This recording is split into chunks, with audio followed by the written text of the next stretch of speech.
Hello, today I'm going to show you how to create this weave pattern. First, set the stroke to none and change the fill to a different color. Next, press the letter M for the rectangle tool or select it from the toolbar panel and draw a long and narrow rectangle. This will be a gap between the weaving elements. Select everything and while you are holding down the Shift and Alt keys, drag it down to create a copy. Make sure both shapes are aligned. Now drag the bottom of this bounding box down to make this rectangle wider and apply a different color to it. Next, select both rectangles and create a copy. Then press the Ctrl and D keys on your keyboard 4 times to repeat the last step. Let's create a copy of all the shapes. Select everything, then press the Ctrl and C keys on your keyboard to copy it, and Ctrl F to paste it in front. Now hover your cursor around any corner of the bounding box and drag it down to rotate it. Holding down the Shift key will rotate it by 45-degree increments. Next, select everything and open the Shape Builder tool. Let's choose a different color and we will connect some shapes and delete others. Click, hold and drag to connect shapes together. It helps to have a sketch for reference.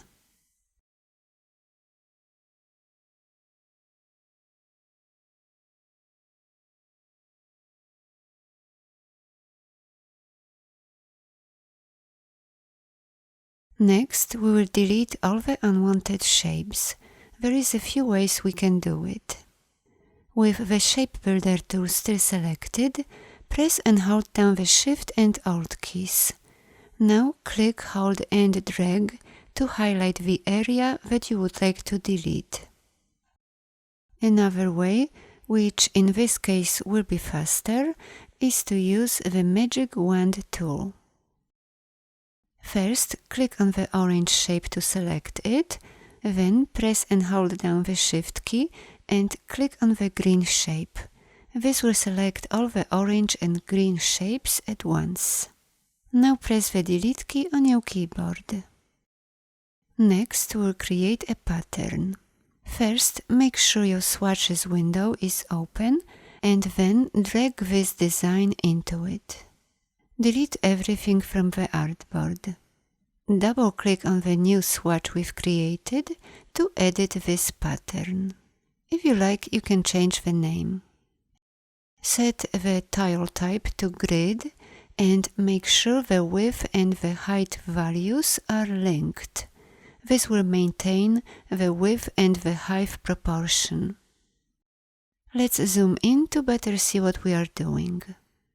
Next, highlight the number in the width window and using the down arrow key on your keyboard, adjust the spacing so there is no gap where the two tiles connect. And we are done.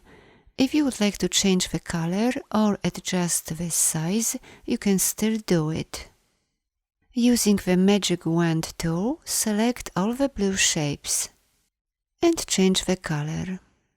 Now select the pink shapes and change the color as well.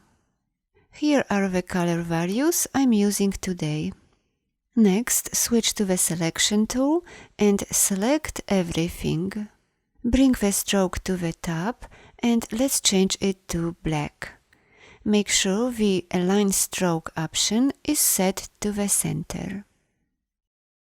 To exit this mode, click on the arrow at the top left corner. Now bring the fill to the top and select the new swatch from the swatches panel.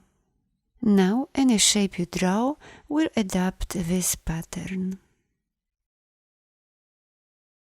Next, I will show you how to adjust the size of a pattern. First, double-click on the swatch. Select everything and scale it down. Then repeat the same steps like we did at the beginning. Highlight the width value and using the down arrow key on your keyboard, adjust the gap. Next, we will add this black background. First select everything, open the sublayers in layer 1 and create a copy. Press the Ctrl and C keys on your keyboard to copy it and Ctrl B to paste it in the back. Now change the fill to black. Switch to the Direct Selection tool and select all the anchor points on the bottom. Then click on the Round Corners widget and drag it to create a curve. Next, draw a narrow rectangle on top. Add one anchor point in the middle of the bottom edge. Switch to the Direct Selection tool and move it down. Now add a circle and we've got a purse. If you wish, you can select the bottom black rectangle, add a stroke to it and increase its weight. Thanks for watching. Bye bye.